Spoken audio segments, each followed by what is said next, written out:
Kita menuju ke informasi berikutnya ya terkait dengan dugaan penyalahgunaan narkotika. Nah, aparat Polda Jawa Barat menggerebek gudang obat-obatan yang tak memiliki izin edar alias ilegal di kawasan Lembang, Bandung Barat. Petugas juga mengamankan seorang pelaku yang menjadikan tempat peternakan unggas sebagai untuk tempat memproduksi jutaan butir obat keras. Aparat kepolisian Dirserse Narkoba Polda Jabar menggiring Sony, seorang peternak unggas di kawasan Lembang, Bandung Barat, ke sebuah gudang yang dijadikan tersangka untuk memproduksi jutaan butir obat keras tanpa izin. Dalam sehari, pelaku mampu memproduksi 100 butir obat keras.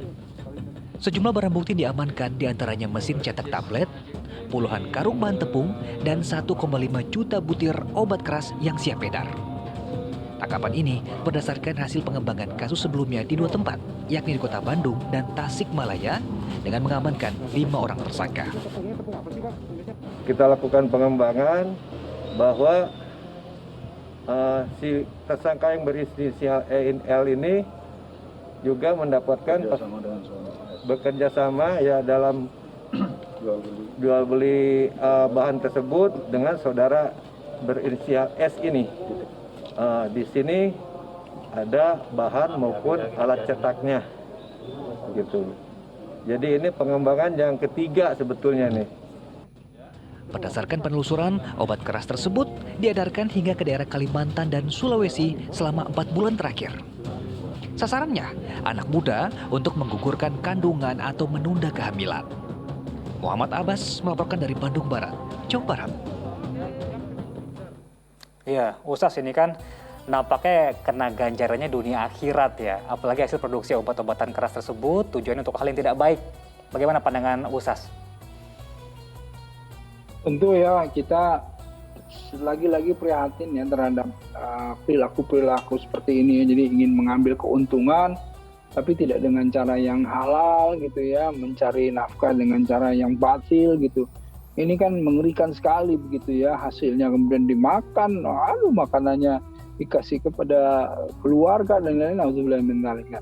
Ini akan dampaknya sangat besar. Nah, terutama tadi ya, intinya kalau kita lihat aborsi itu kan dilarang ya. Membunuh janin itu sama dengan membunuh manusia begitu. Dan inilah yang jadi permasalahan ketika orang ini membuat obat ya ilegal ya, obatnya itu dan kemudian bisa diperjualbelikan dengan bebas, otomatis kan ini akhirnya akan kemudian konspirasi atau menjadi menyumbang yang namanya kejahatan atau yang namanya kemudaratan di mana-mana.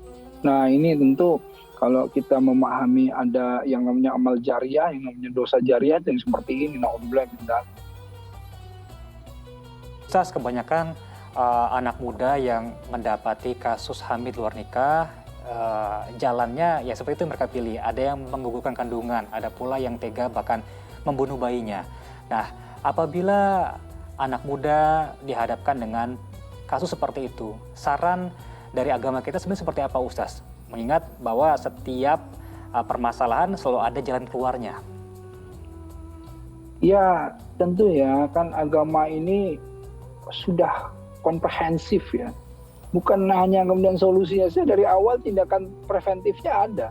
Tindakan preventifnya kan dilarang berkhalwat, ikhtilat, kan itu dilarang kemudian berdua-duaan gitu kan, bercampur gitu. Bahkan tadi godul basar, menundukkan pandangan, wala taqrabu zina, jangan mendekati zina, kan ini sebetulnya tindakan-tindakan preventif yang kemudian kalau kemudian terjadi, nah ini kan resikonya. Resikonya adalah apa? Resikonya tidak terjadi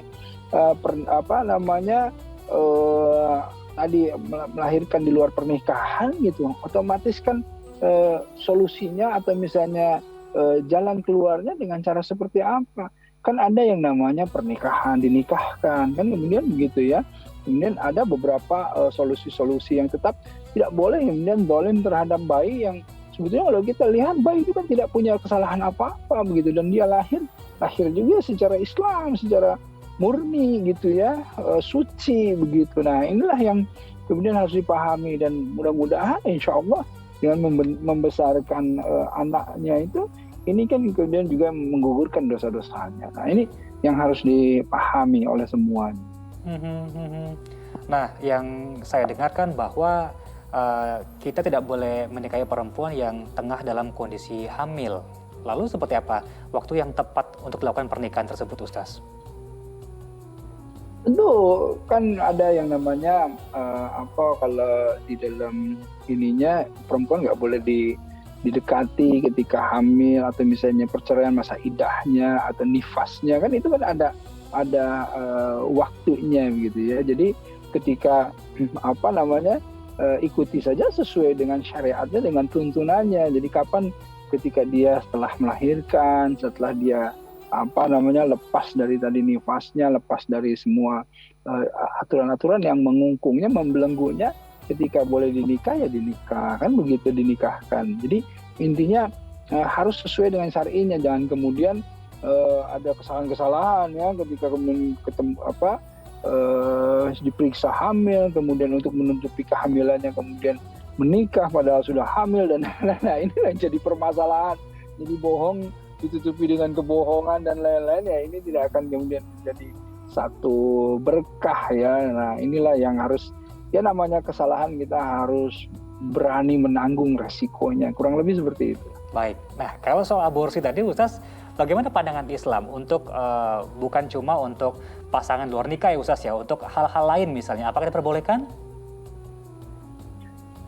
Ada beberapa hal ya yang darurat yang secara dalil itu perbolehkan ya, misalnya ketika itu membahayakan jiwa ya kan, hifzun an-nafs itu lebih utama dari hifzun ad-din ya. Jadi ketika membahayakan jiwa ya, ada kelainan ya, itu bisa kemudian digugurkan ya. Bahkan pada saat zaman dahulu teknologi belum begitu berkembang ya, jadi artinya ketika ada sungsang dan lain-lain bisa kemudian membahayakan jiwa bagi ibu dan anaknya, bisa diambil tindakan-tindakan seperti itu gitu. Jadi aborsi yang kemudian diperbolehkan ya. Ada juga yang tapi ini ada dua pendapat tentang misalnya aborsi dari hasil tindakan pemerkosaan gitu ya. Nah, tindakan pemerkosaan kan kalau Syekh Yusuf Qaradawi kan menyebutkan bahwa sebaiknya anak itu tetap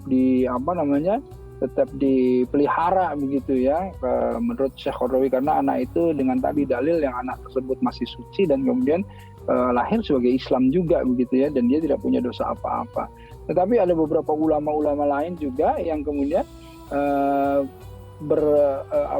bersepakat untuk memperbolehkan aborsi dari wanita yang hasil lahir karena diperkosa. Kenapa? Karena boleh jadi wanita tersebut tidak menginginkan anak itu dan kemudian semakin membenci dari apa-apa yang kemudian dia peristiwa yang menimpa dia gitu. Dia tidak bisa melupakannya, kemudian terjadi penyakit atau fobia, atau kemudian menjadi hal-hal yang mengganggu jiwanya.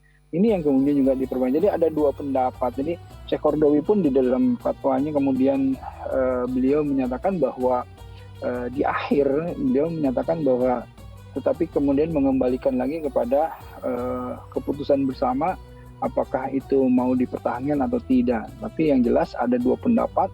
Pendapat yang pertama itu bayi yang lahir itu dipertahankan, yang kedua itu kemudian, tapi semuanya sepakat bahwa itu harus digugurkan dari sebelum 3 bulan ruh ditiupkan.